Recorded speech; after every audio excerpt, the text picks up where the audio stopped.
বাংলাদেশকে গণতন্ত্রে ফিরিয়ে আনতে হলে নির্বাচনের বিকল্প নেই। নির্বাচন ছাড়া মানবাধিকার শক্ত হয় না। শুধু বিএনপি সরকার গঠন করবে না, সকল দলকে নিয়ে যারা আন্দোলনে ছিল তাদেরকে নিয়ে জাতীয় সরকার গঠন হবে। অনেক ছাত্র আবু সাইদ, চট্টগ্রাম, ওয়াসিম সহ অনেকে শহীদ হয়েছে। তাদের আত্মার মাগফিরাত কামনা করি এবং তাদের স্মৃতিকে ধরে রাখার জন্য বাংলাদেশকে গণতন্ত্রে ফিরিয়ে আনতে হলে নির্বাচনের বিকল্প নেই। বাংলাদেশকে গণতন্ত্রে ফিরিয়ে আনতে হলে নির্বাচন ছাড়া গণতন্ত্র শক্তিশালী, নির্বাচন ছাড়া দেশে গণতন্ত্র, নির্বাচন ছাড়া মানবাধিকার শক্ত হয় না। অতএব নির্বাচন অতীব প্রয়োজন। নির্বাচন হলে গণতান্ত্রিক সরকার হবে, রাজনৈতিক সরকার হবে। সেই সরকার অ্যাকাউন্টেবিলিটি থাকবে, জবাবদিহিতা থাকবে। তারা জবাবদিহি করে বাংলাদেশকে সামনের দিকে এগিয়ে নিয়ে যাবে। বিশ্ব দরবারে মাথা উঁচু করে দাঁড়ানোর জন্য বাংলাদেশকে দাঁড় করাবে ইনশাআল্লাহ। অতএব সেই সরকার আসবে নির্বাচনের মধ্য দিয়ে। সারা বাংলাদেশে একটা জোয়ার উঠেছে আল্লাহর রহমতে, যে বিএনপি আল্লাহ যদি আনে জয় লাভ করবে ইনশাআল্লাহ।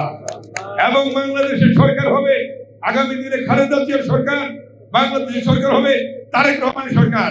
এবং যে সকল দল আন্দোলন করেছে বিগত দিনে 16 বছরে, তাদেরকে নিয়ে তারেক রহমান বলেছেন জাতীয় সরকার গঠন হবে ইনশাআল্লাহ।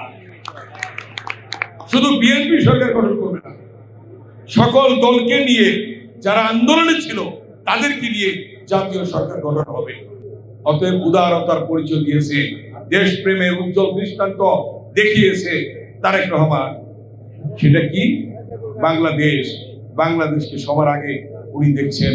বেগম খালেদা জিয়া যেমন বলছেন যে আমার আর কোনো ঠিকানা নেই বাংলাদেশ ছাড়া, বাংলাদেশের মাটি এবং মানুষের কাছে আমি থাকতে চাই, ঠিক তারেক রহমানও একই কথা বলেছেন যে আমার সবার আগে বাংলাদেশ। সেই উজ্জ্বল দৃষ্টান্ত তিনি দেখিয়েছেন, দেখাচ্ছেন এবং ভবিষ্যতে দেখাবেন ইনশাআল্লাহ। তাই বেগম খালেদা জিয়ার জন্য তোমরা দোয়া করবে, তারেক রহমানের জন্য দোয়া করবে, আরাফাত রহমান কবুরের জন্য দোয়া করবে। এই এলাকায় কলেজ প্রতিষ্ঠা লগ্ন থেকে যারা জড়িত ছিল, তারা যারা নেই আমাদের মাঝে, তাদের আত্মার মাগফিরাত কামনা করে আমরা দোয়া করব। তোমাদের আত্মীয় স্বজন, পাড়া প্রতিবেশী যারা মৃত্যুবরণ করেছে সবার জন্য আমরা দোয়া করব। আল্লাহ যেন সকলকে ব্যস্ত নসিব করে, যারা অসুস্থ আছে তাদেরকে আল্লাহ যেন সুস্থ করে।